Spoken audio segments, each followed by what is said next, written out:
Hey guys, I'm LeeSun, if you don't know. So today I decided I'm going to multitask. This is something that I try not to do very much of. I try to just do one thing at a time. But one of the problems with that is it's really hard to decide what one thing I'm going to do when there are lots and lots of things to do. And I came to a realization kind of recently.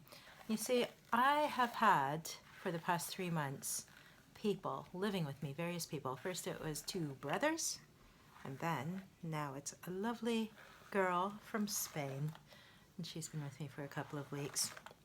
And I got them through a website called workaway.info, not com. Very, very different websites.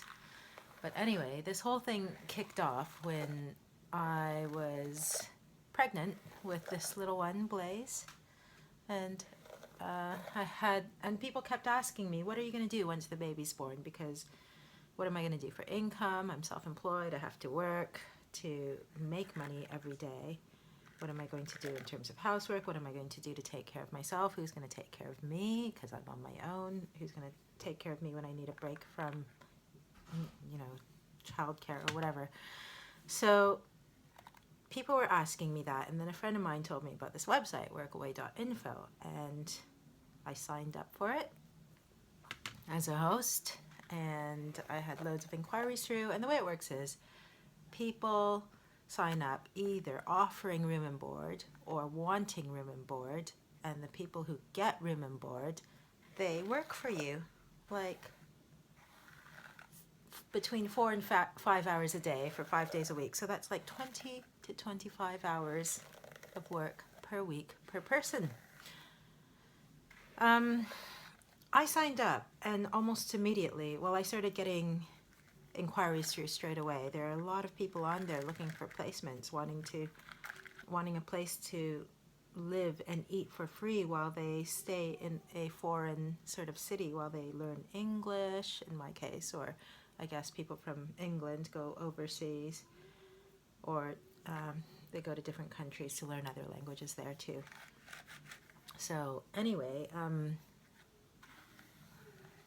I had these two brothers from Colombia, Colombia and Spain, and they arrived like within a week, under a week of my registering as a host on workaway.info, and I was 3 weeks from the due date of Blaze here, and he was born a week early, and so 2 weeks after they came to stay with me, I went to the hospital and had a baby. And so this has all been very, very interesting, but what I've learned, and they ended up staying for over 2 months, and what I learned through this experience is that it's amazing actually how much I do. I've always been quite blasé about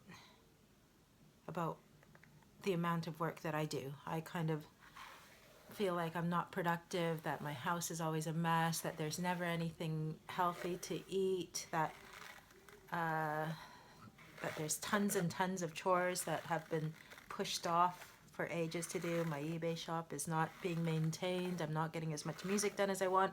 I'm not networking with the people I should be, or I have networked, but I'm not sending them my music like I promised.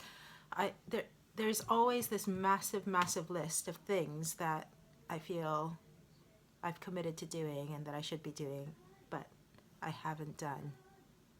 So that's not a great feeling, and it makes me feel like each day I'm not productive at all. What I discovered after having Andre and David stay with me, the Colombian brothers, is that actually, even if I were to work 50 hours more a week on top of everything I do, that's what it would take to barely start maintaining the level of things that I have taken on to have the sort of lifestyle that I have, to do music while I provide for my children and have a space, a lovely home to live in. Like all the stuff that I do as a single parent, I would actually need 3 more of me to actually do all that stuff.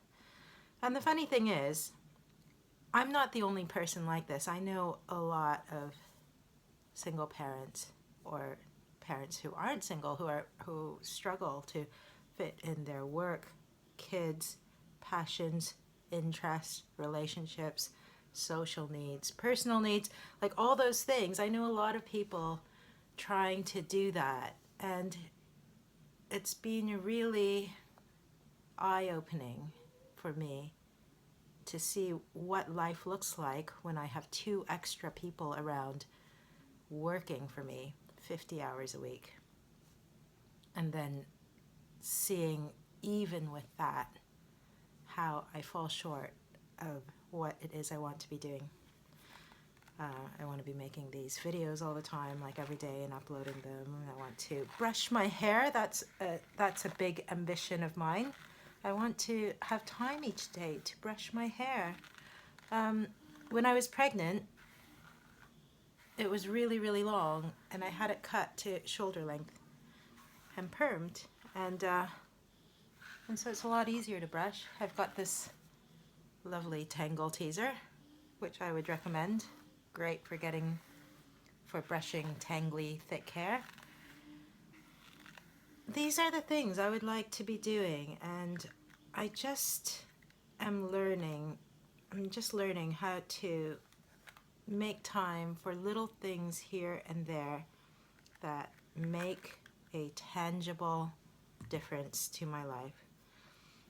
When I brush my hair in a day, I kind of feel like it's kind of like meditation, in that it makes me feel like I have more power. It makes me feel like I have more time, because if I'm able to take time to brush my hair, that kind of a almost frivolous activity, if I have time for that, that means that I have time. I'm not just rushing from one thing to the next all the time, and it's not all urgent. That's what it feels like. So it's so important to take 5 or 10 minutes to brush my hair. So if I do that, it just changes the psychology of how I feel about time and how busy I am.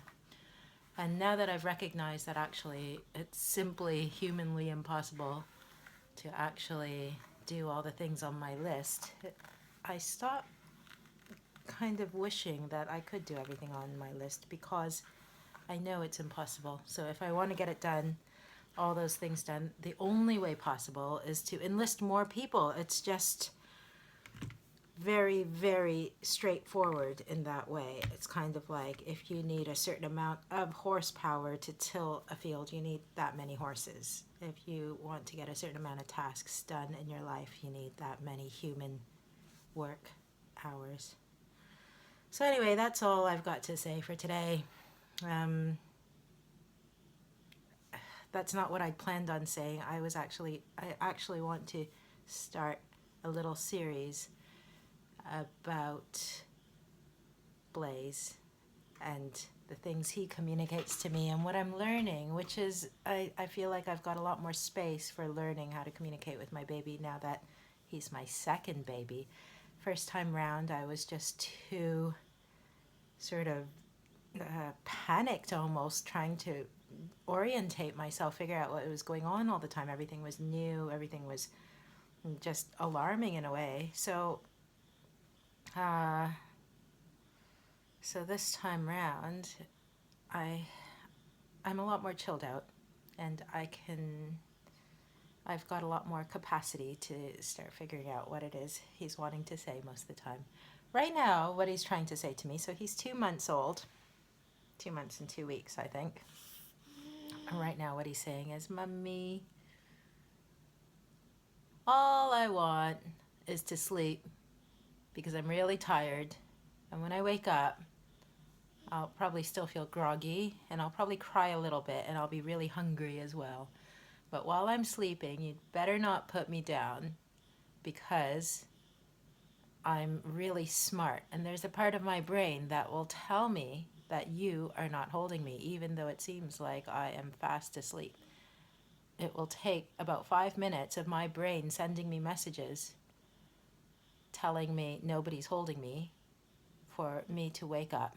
And then once I am conscious, I will let you know how unhappy I am that you're not holding me because I'm a baby and I need you to hold me while I sleep. That's what he's saying to me right now. So I'm holding him. That's why he's in this video. Peace.